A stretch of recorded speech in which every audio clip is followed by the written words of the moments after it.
7 కొండలు 2 కొండలే అంటాడు. పాపాత్ములు కదా మీరు అందరూ. అసలు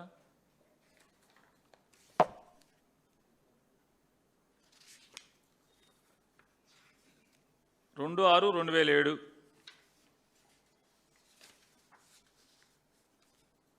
తిరుమల తిరుపతికి సంబంధించినటువంటి 7 కొండల్ని, అంటే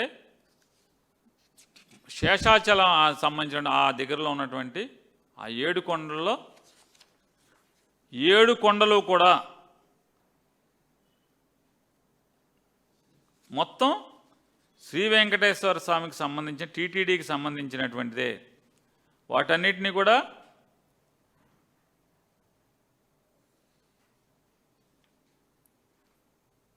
పూర్తిగా వెంకటేశ్వర స్వామి అయ్యి తిరుమల దివ్యక్షేత్రం అని చెప్పని పిలవాలి. ఆ 7 కొండల్ని తిరుమల దివ్యక్షేత్రం అని చెప్పని పిలవాలి. ఆ కొండల మీద అన్యమత ప్రచారం చేయటం అనేది నిషిద్ధం. 7 కొండల మీద స్వామివారు ఉండేటువంటి, స్వామివారి నిలయం ఉండేటువంటి, స్వామివారు వేంచేస్తున్నటువంటి కొండ మాత్రమే కాదు, 7 కొండల మీద ఎక్కడా కూడా అన్యమత ప్రచారం చేయటం నిషేధం అని చెప్పి ఇట్లాంటి పలు అంశాలతో 7 కొండలు స్వామివారి ఆస్తి అని చెప్పని, స్వామివారి నిలయం అని చెప్పని, తిరుమల దివ్యక్షేత్రం అని చెప్పని పిలవాలని చెప్పని జీవో ఇచ్చింది ఎవరు? రాజశేఖర రెడ్డి గారు. 2 కొండలు అన్నాడంటారు. ఇప్పుడు ఎవరేమైపోతారు? సర్వనాశనం అయిపోయేది ఎవరు? కానీ ఎవరు సర్వనాశనం అయిపోయేది? మట్టి కొట్టుకుపోయేది ఎవరు? మీరు అంటున్నారు కదా జగన్మోహన్ రెడ్డి మట్టి కొట్టుకుపోతావు, సర్వనాశనం అయిపోతావు, మా దేవుడి జోలికి వచ్చావని. కొత్తగా మీ దేవుడు అయిపోయాడు ఈయన వెంకటేశ్వర స్వామి. అసలు మా చెప్తాడు ఆయన చంద్రబాబు నాయుడు గారు, అబ్బా ఆయన మాట్లాడు. ఆయన ఇంట్లోంచి చూస్తే అంట చిన్నప్పుడు ఎదురుగుండా 7 కొండలు కనిపించాయంట. ఆ 7 కొండల నుంచి వచ్చేటువంటి ఆ పవిత్రమైనటువంటి జలతారులు లాంటి ఆ గాలి ఆయనకి తగిలి ఒక్కసారి జిల్లుమనేదంట. స్వామివారు ఆయనకు వచ్చినట్టు ఉండేదంట. ఆ అనుభూతి అద్భుతమైన అనుభూతి అంట. దాంతో ఎప్పుడు కూడా తప్పు చేయకూడదు, పాపం చేయకూడదు అని చెప్పనేది ఉండేదంట.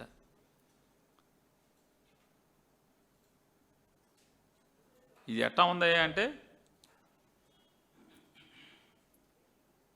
రోజు 100 కోళ్ళను తినేసే తోడేలు సాయంత్రానికి ప్రవచనాలు చెప్తూ ఉంటుంది. ఆ మోడల్లో ఉన్నావు తప్పితే వేరే ఉంది చంద్రబాబు నాయుడు గారు. నీ మాట నమ్మరేమో, నన్ను నమ్మట్లేదు.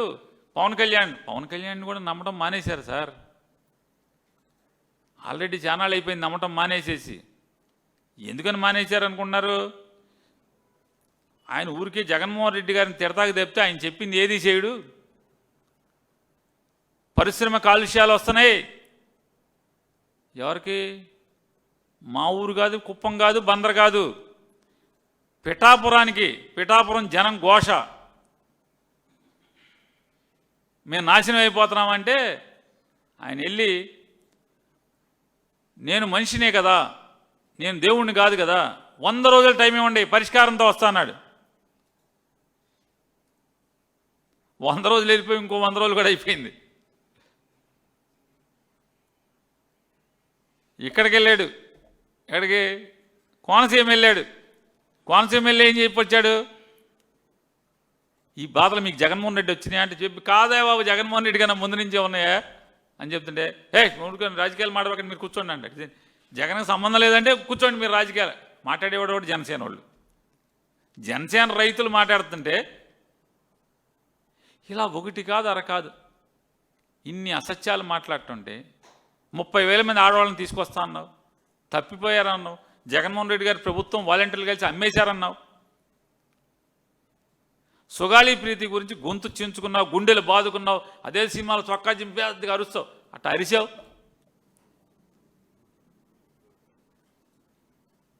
జగన్మోహన్ రెడ్డి గారు చట్టం ప్రకారం చేరాల్సిన కూడా జగన్మోహన్ రెడ్డి గారు సుగాలి ప్రీతి గారు తల్లికి అందజేస్తే నా వల్లనే వచ్చినాయి కానీ చెప్పి వాళ్ళ అమ్మతో అంటావంట. వాళ్ళ అమ్మగారు గోల. ఇదేంటండి జగన్ ప్రభుత్వం ఇస్తే నా వల్ల వచ్చినాయి అంటాడు కదా అంటాడు. అసలు చనిపోయింది వాళ్ళ అమ్మాయి చనిపోయింది ఎప్పుడు? కిరాతకంగా హత్య గావించింది ఎప్పుడు? పవన్ కళ్యాణ్ చంద్రబాబు నాయుడు ఇద్దరు కలిసి ఉన్నప్పుడు ప్రభుత్వంలో కదా, 2017లోనే ఎప్పుడో కదా జరిగింది. దాన్ని 2019లో ముఖ్యమంత్రి అయిన జగన్మోహన్ రెడ్డి గారికి రుద్ది ఇవాళ అంటే రాజకీయానికి సుగాలి ప్రీతి మరణాన్ని, అంటే చిన్న పిల్లని స్కూల్ చదివేట చిన్న పిల్ల మరణం దగ్గర నుంచి కులాన్ని వదలలేదు, మతాన్ని వదలలేదు, చివరికి శ్రీ వెంకటేశ్వర స్వామి ప్రసాదాన్ని కూడా వదలకుండా ఇవాళ ఇంత పాపానికి ఒడిగడుతున్నారు పవన్ కళ్యాణ్ గారు. ఇక నారా చంద్రబాబు నాయుడు గారు మాట్లాడతారు. ఆయన మాట్లాడుతూ వారు ఏమంటారంటే, జగన్మోహన్ రెడ్డి గారు మీకు విశ్వాసం లేకపోతే మా స్వామి జోలికి రాబాకండి. ఓ నీ ఒక్కడికే స్వామి అండి, మీ స్వామి మీ స్వామి ఎప్పటి నుంచి మీ స్వామి? బ్రిటిష్ వాళ్ళు కూడా గుడిలో ఉన్నటువంటి సాంప్రదాయాల్ని ఇంప్రూవ్ చేశారంట. జగన్మోహన్ రెడ్డి గారు దుర్మార్గమైన అపచారం చేశాడంట. ఆయన అంటాడు తన గురించి తను మాట్లాడుకోవాల్సింది. కరడుగట్టిన నేరస్తుడు ప్రజల్ని అసత్యాలను చెప్పి నమ్మించే ప్రయత్నం చేస్తున్నాడంట జగన్మోహన్ రెడ్డి గారి గురించి. నేరస్తులు చేసే విషయం డైవర్షన్ పాలిటిక్స్. భారతదేశంలో అత్యధిక కేసులు ఉన్నటువంటి క్రిమినల్ కేసులు ఉన్నటువంటి ముఖ్యమంత్రి ఎవరు? చంద్రబాబు నాయుడు గారు. భారతదేశంలో ఉన్నటువంటి మొత్తం అన్ని రాష్ట్రాల్లో సుమారుగా దగ్గర 29-30 రాష్ట్రాల్లో 29 రాష్ట్రాలు అనుకుంటా, 29 రాష్ట్రాలు ఎన్నో ఉంటే ఈ 29 మొత్తం అన్ని భారతదేశంలో అన్ని రాష్ట్రాల్లో అత్యధిక నేర చరిత్ర ఉన్నటువంటి కేసులు ఉన్నటువంటి ముఖ్యమంత్రి నారా చంద్రబాబు నాయుడు గారు. ఇవాళ మొత్తం డైవర్షన్ చేస్తున్నది అంతా సూపర్ 6 ఇవ్వకుండా సూపర్ 6 ఇచ్చానని, సూపర్ హిట్ అని, చెడ్డ ప్రభుత్వాన్ని నడుపుతా ఇది మంచి ప్రభుత్వం అని, ఇవన్నీ ఎవరు డైవర్షన్ చేస్తున్నది? విషం అంటే జగన్మోహన్ రెడ్డి గారు జగన్మోహన్ రెడ్డి గారి మీద విషం జిమ్ముదామని చెప్పని ప్రయత్నం చేసి ఎప్పుడైతే సిట్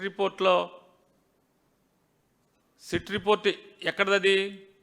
నారా చంద్రబాబు నాయుడు సిట్ మీరేసిన సిట్లో మొత్తం మాకు చూడదామని ట్రై చేస్తుంటే సుప్రీంకోర్టు ఎప్పుడైతే ఎంటర్ అయ్యి వారు ఆంధ్రప్రదేశ్ సంబంధించిన ఒక 2 అధికారులు, వేరే రాష్ట్రాలు చెందినటువంటి మరొక 3 అధికారులు డే టు డే మానిటర్ చేయడానికి సిబిఐ డైరెక్టర్ గారిని ఏర్పాటు చేసి ఒక సిట్ని ఏర్పాటు చేశారు.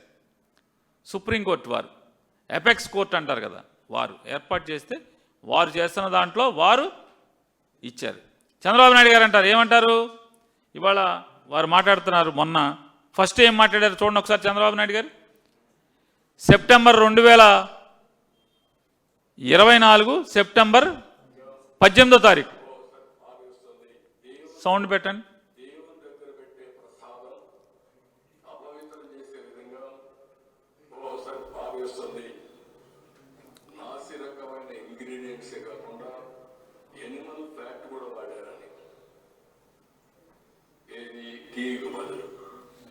చూడండి సార్, రాష్ట్ర ముఖ్యమంత్రి 80 ఏళ్ల చంద్రబాబు నాయుడు గారు 8-10 వయసులో వారు ముఖ్యమంత్రి హోదాలో సెప్టెంబర్ 18వ తారీఖు 2024 వారు ఏం మాట్లాడారు? కడాన తిరుపతి వెంకటేశ్వర స్వామి ప్రసాదంలో కూడా నెయ్యికి బదులుగా ఏం ఇంగ్రీడియంట్స్ అండి ఏమన్నాడు?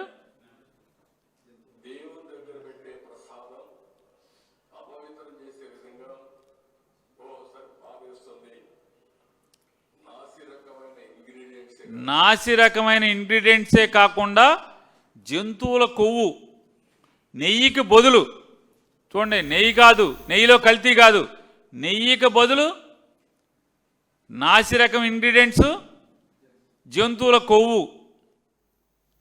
నెయ్యికి బదులు, నెయ్యిలో కల్తీ కాదు, నెయ్యికి బదులు జంతువుల కొవ్వు నాసిరకమైన ఇంగ్రీడియంట్స్ కలిపి ప్రసాదం చేసి అపవిత్రం చేశారని చెప్పని